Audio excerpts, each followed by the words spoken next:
Sup buggers, now before you click off the video wondering how I went from making videos on Genshin Impact to classical music, just hear me out for a second. This piece is actually really interesting, and I think you should at least hear a little bit of the history and music theory behind this piece. I'm a violinist, and I have been for quite a while, and while I'm not virtuosic by any means, I wouldn't consider myself half bad. I started when I was 6 and have been playing off and on since then. Something I found is that when it comes to arts and skills with very, very high skill caps, watching people at the highest level brings different kinds of awe. The awe that you experience when you have little or no experience with that art is just disbelief that somebody can do that. Awe while you have experience is less so. It's a different kind of appreciation. With violin, when I was younger and was in the earlier Suzuki books, watching my father play and watching actual professional soloists play brings a sense of wonder and awe and makes you think, how do they get there? But once you actually get a ways into the skill and start having to play more advanced things, it becomes less wonder and awe and more complete appreciation of the skill that they've mastered. You know what it takes to do those things and how hard those skills are, and you just get to appreciate how flawlessly those people put it together. I think the best example of this is a piece by Ernst, which has many, many names, but I think the most proper one is Grand Caprice sur le Roi d'Aune, or literally Grand Caprice on the King of Elders. I want to cover why this piece for solo violin is so insane and why this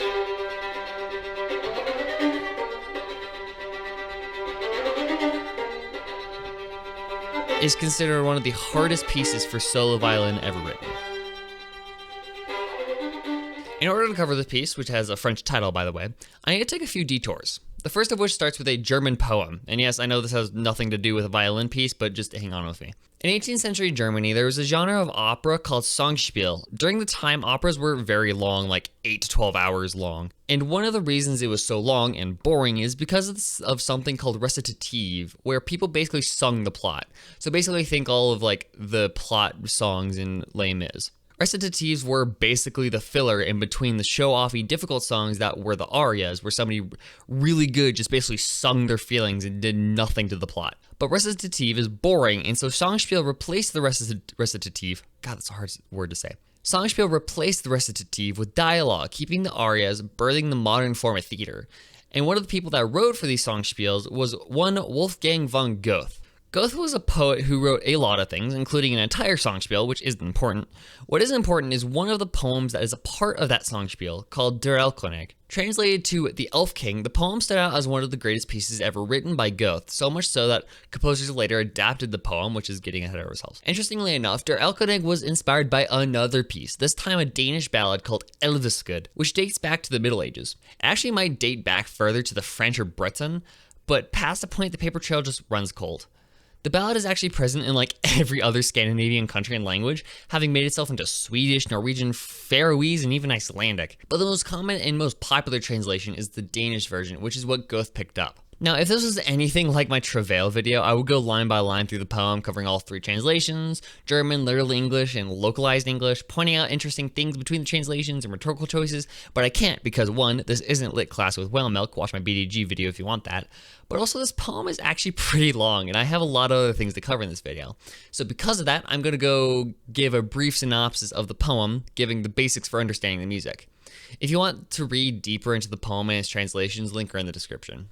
So basically, the poem opens with a narrator narrating, as they usually do. He introduces the night as windy and drear, and describes this dude, the father, riding home with his son in his arms.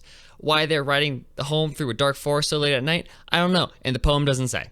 So basically, the dad asks why the son seems so afraid, and the kid is like, dude, do you not see that big elf king over there following us? And the father's like, bro, chill, it's just the fog. When the elf king actually talks to the child, saying, hey, yo, hop in my van, I got a 360 with Halo Reach on it. And then the child freaks out, telling the father, hey, yo, this creepy dude is whispering in my ear like it's Hades from Hades Town. And the father's like, dude, what are you smoking? It's just the wind. Surprise, surprise, the Elf King talks to the boy again, saying that his daughters are pretty and good at dancing, and I guess he's just playing into the fantasies of a young boy. So then here's where the poem can actually be interpreted in a rather creepy way. True to form, the child freaks out, asks the father, do you hear this dude? He's trying to tempt me with his daughters. But this time, the father actually sees the Elf King, and he's like, oh dang, you right, and then picks up the pace. And then, I kid you not, the Elf King says, I love you, your beautiful form excites me, and if you're not willing, then I will use force. In the last stanza, the father basically rides home as fast as he and the horse can, while, quote, he holds the moaning child in his arms, and once he reaches the farm, he realizes the kid is dead in his arms, spoiler alert. So yeah, stranger danger. Stay away from creepy figures in the woods at night. But the thing I want to point out in this poem, before we move on to the music, is the structure of the story. The poem has 4 unique voices: the narrator, who only speaks during the first and last stanza, the father, the son, and the Erlkonig.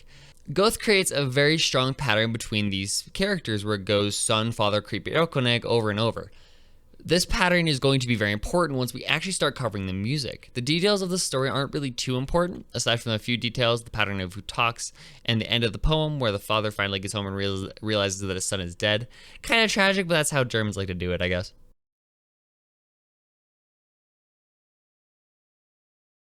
Wait, this isn't Ernst, I hear you saying. Yes, very good observation, but I said we had to take a few detours, and this is the last of the detours we have to make.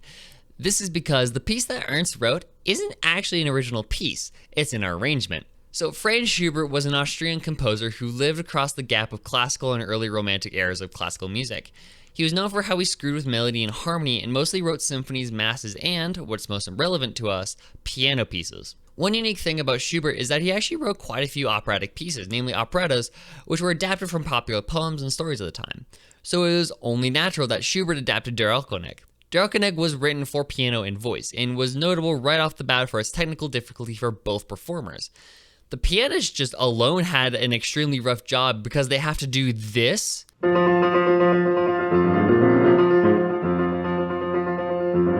throughout the entire piece, which for any pianist is just asking for your arm to be jelly. And the pianist has to do this for nearly the entire piece because it's supposed to imitate the gallop of a horse. The only time the pianist gets a break is when the Erlkonig is talking to the son, and at the end of the piece when they arrive home because the horses literally stop moving, which is a detail I absolutely adore. So stamina of like a unprecedented level is required for the pianist part. But aside from that, it actually isn't really the hardest thing in the world compared to composers like Liszt and Rachmaninoff. And for good reason, the piano is only meant for accompaniment. Where it gets really interesting is when studying the voice part. The voice is singing the original German poem by Goethe, and where that becomes important is in the structure of the poem. Remember when I said to keep in mind the structure of the poem and who speaks and when?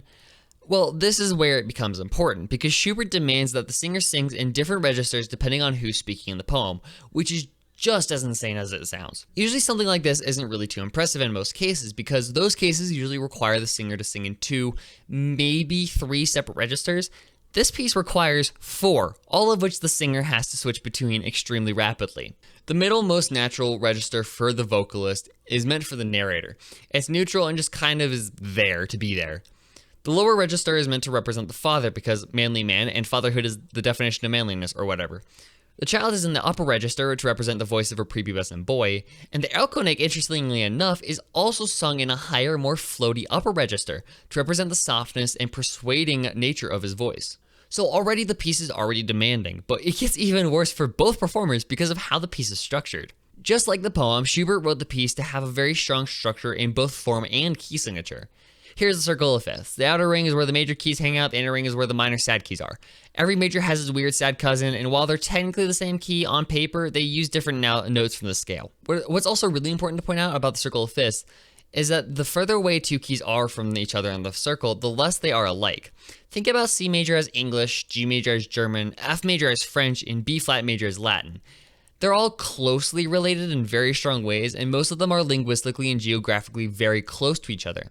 Now think of G flat major as something like Mandarin or Warao or Basque, languages that have literally not one known connection to English. Kinda similar. Usually a piece is going to hang out in the same key signature for most of the piece, maybe move a few keys over once or twice. Key changes are actually pretty difficult because you have to switch your brain to basically another language, like suddenly having to switch from speaking English to German mid-sentence. Except Schubert decided to take this one step further. For one, this piece makes a very strong contrast between major and minor.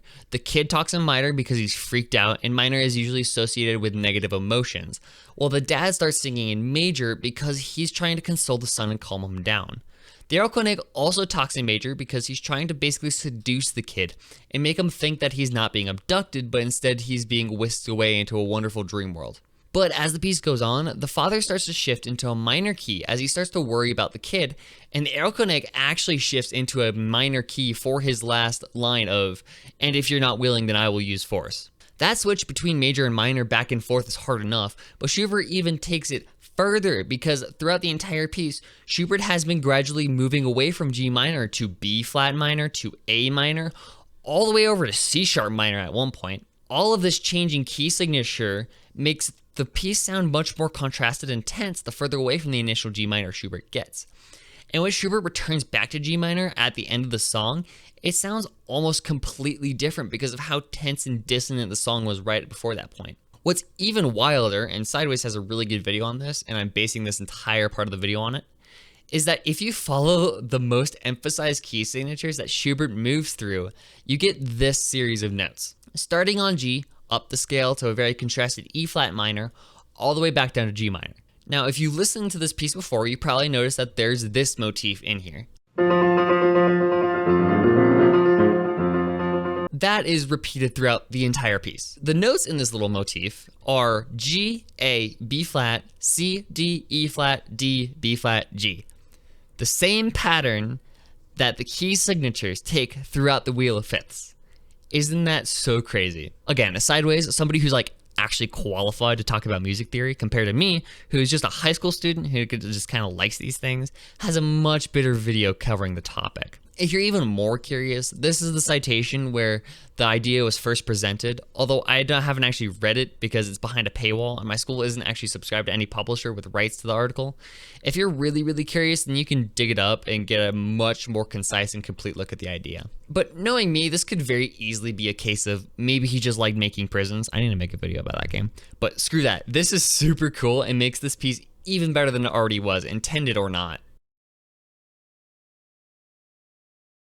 Okay, so now that we have both of those out of the way, we can finally talk about the version of this piece that I absolutely adore. This piece was written by one Heinrich Wilhelm Ernst, a Czech-born composer who was considered to be the descendant of Paganini, the previously considered best violinist to ever live, who infamously wrote hellishly difficult pieces. Ernst was a violinist through and through, and because he was so fantastically good at what he did, so much so that he learned one of Paganini's, at the time, hardest pieces by ear in 5 days, he ended up writing plenty of pieces that was meant solely to challenge him, and him alone, the same way Paganini wrote the Caprices for his own challenge. At one point, Ernst decided that he was going to do something that really nobody had done at the time. He went and took a piece meant for 3 distinct voices that was already technically difficult for 2 performers and smashed that all into one violin, expecting to keep the exact same sound and complexity as the original version. This piece that he was adapted, surprise, was Schubert's Erlkonig. The challenge here is obvious, right? You take a piece with 3 distinct voices, the left, right hand of the piano, and a male voice, and smash them all onto a single instrument, which traditionally only has 1 voice. But wait, the challenge of the Grand Caprice goes even deeper because Ernst somehow saw opportunities to make the song even more difficult and show-offy.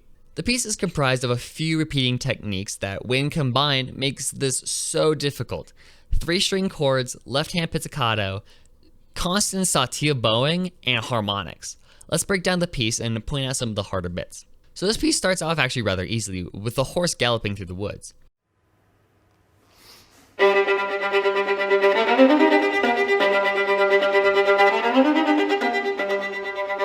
Normally the piece wouldn't get interesting until the melody comes in, but I just need to point out that this piece gets hellishly difficult in the second measure. This is what the sheet music looks like. This octave triplet rhythm isn't hard to do. I can do that easy. It's kind of difficult because you need to do a sautillo bowing, but that's learnable in a few days. The problem comes when you have to climb a scale while your 3rd finger is already occupied with holding that top G. And then you have to continue with that high G while doing this left-hand pizz on the G string. Pizzicato, or pizz for short, is not a hard technique at all. The hardest regular pizz gets is when you have to quickly switch between arco and pizz. However, left-hand pizzicato is difficult because you have to use your left hand to finger and pluck the note, which in concept isn't too hard, but in practice, getting it to sound good and strong is insanely hard. And when you have to play it hard enough for it to come out on top of a droning G, it's insane. So that pattern with the motif does its thing a few times, and then it switches it up to some rolled chords, which also aren't that hard. And then for some reason, Ernst decides to tell the player, hey, do that all again, but with another G an octave up.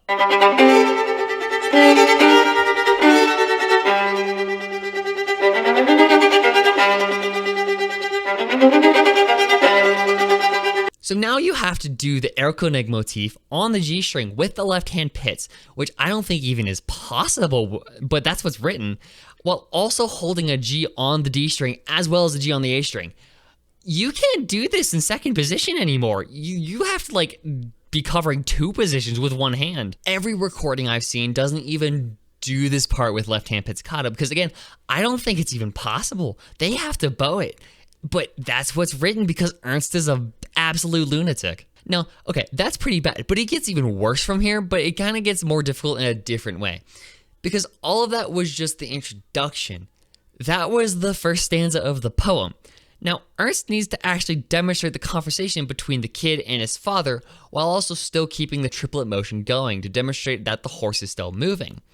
So now the violinist has a challenge. You need to somehow play the melody, the conversation between the kid and the father, while also playing the part that would traditionally be played by a piano. So how do you do that?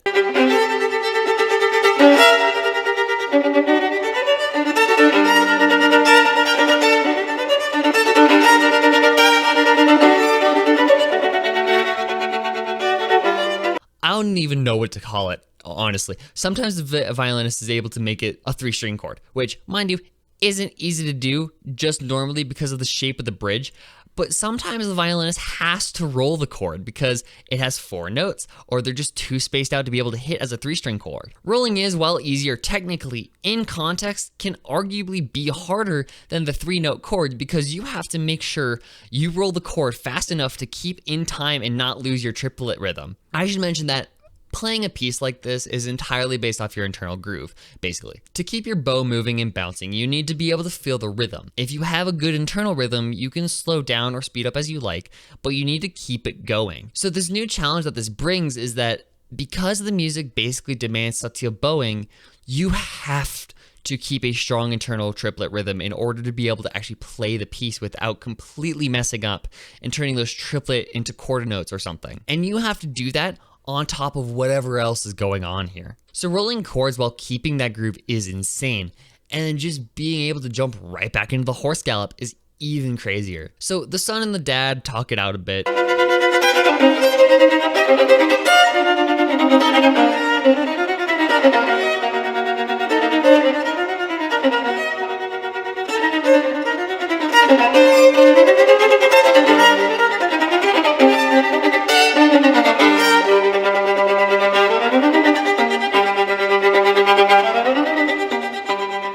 We get into the first time that Erlkonig actually talks to the child, which brings me to the fourth thing that makes this piece so difficult, the harmonics. So after this little transition,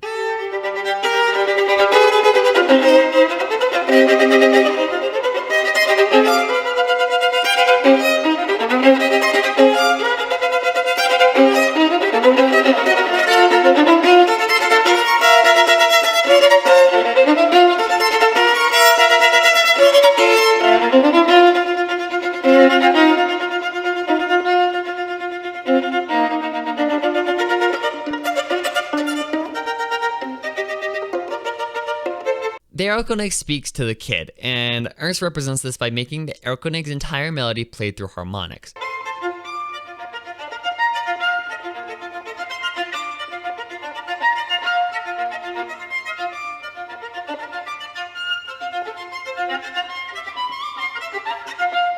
Now, harmonics aren't hard. I can do them easy. Just place your finger on the string in a specific place, don't press the fingerboard, and bow, boom, you have a pretty sound. But Ernst decides, no, you have to do 2 of these at the same time, while also in between throwing this stupid running voice underneath that was meant for piano. Like, look at the sheet music. They had to split it up onto 2 lines, which is rare for solo violin pieces. And the entire time, where you have double harmonics, you have to throw this ridiculous constant pattern in between. Harmonics aren't hard, yes, but they are precise. If you don't have your finger in the exact right place, then the harmonic doesn't come out and it comes out as horrible and squeaky. So you have to do 2 of these while also moving away constantly from those harmonics places to solidly land the lower voice. So this back and forth continues for a while and follows a structure that's basically the same, constantly changing keys, very dissonant chords, whatever the heck these trills are.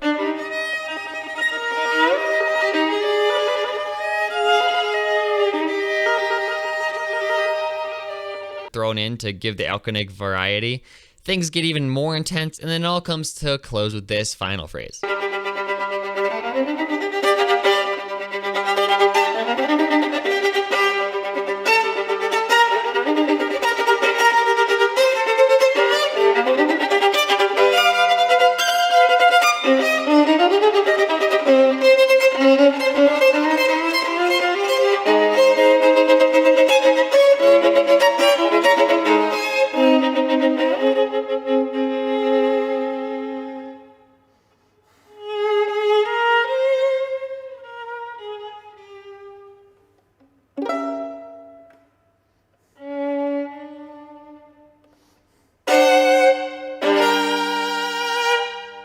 It's just a serene but amazing and relatively easy way to close the most insane piece I've ever seen or heard. So the ultimate question is why? Why would somebody write something like this? Well, as I said, Ernst wrote music to challenge himself and to show off in concert. And the reason he wanted to show off in concert was basically to impress his senpai Paganini. That was basically his entire purpose to becoming a concert showpiece player he's known for being. And so he wrote Erlkonig. And I think the piece goes to show a lot more than Ernst was impossibly good. It shows to what complexity pieces for solo violin can get. This shows that violin doesn't have to be stuck to one or two voices at a time. This shows that a violin can, if the performer is capable enough, play three voices at the same time successfully while keeping the coherency of an original piece. If you were familiar with Schubert's piece, but have never heard Ernst's version of it, and then you by chance heard Ernst's Erlkonig, you could tell that they are the same piece of music, just transcribed differently. And that's why this piece is hugely important, even though it flies under the radar as a showpiece. Which I think is ridiculous because this piece is insane, and I think it should be like recognized way more than something like Caprice 24. But I doubt it. The fact that this piece has 3 different names is probably going to keep it shrouded in obscurity for so much longer. Yo, thanks for allowing me to rant about classical music for 20 minutes. I'll be back to Genshin music, or Genshin videos. Oh, God. I'll be back to Genshin videos very, very, very shortly. Yeah, I have stuff in the works. 1.3 should be out by the time I have this out, so we'll see what I actually come up. I'm recording this before 1.3 came out. Bless you. My cat just sneezed. I'm recording this right before 1.3 comes out. It's February 1st. 1.3 comes out in 2 days.